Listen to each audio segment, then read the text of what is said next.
In this challenge, we'll consider a sequence of shapes. The first shape is an equilateral triangle. To form the second shape, we'll divide this triangle into 4 identical smaller triangles and cut out the middle one. To make the third shape, we cut out even smaller triangles from the previous shape in the same way and repeat this process for each of the following shapes.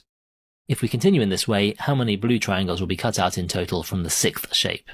For this challenge, I don't recommend counting the triangles directly. It's much easier to see if you can find a sequence or a pattern in the number of triangles for the earlier shapes and continue that pattern. Pause the video and have a go now. The solution to this challenge is that there will be 121 blue triangles cut out from the 6th shape. The second shape has 1 blue triangle cut out.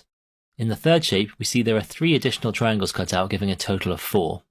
In the 4th shape, there are 3 sets of 3 additional triangles cut out, adding another 9 and bringing the total up to 13. At each level, every new triangle in the previous shape gets 3 new blue triangles around it in the next one. So the 5th shape will have an extra 3 times 9 or 27 triangles, bringing the total to 40. Finally, the 6th shape will have another 3 times 27 or 81 triangles cut out, bringing the total to 121.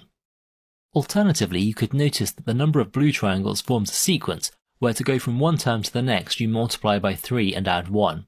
So 1 times 3 plus 1 is 4, 4 times 3 plus 1 is 13, and so on. So continuing this sequence, we would get 13 times 3 plus 1 or 40 triangles for the 5th shape, and 40 times 3 plus 1 or 121 triangles for the 6th shape. However you did it, well done if you got the answer.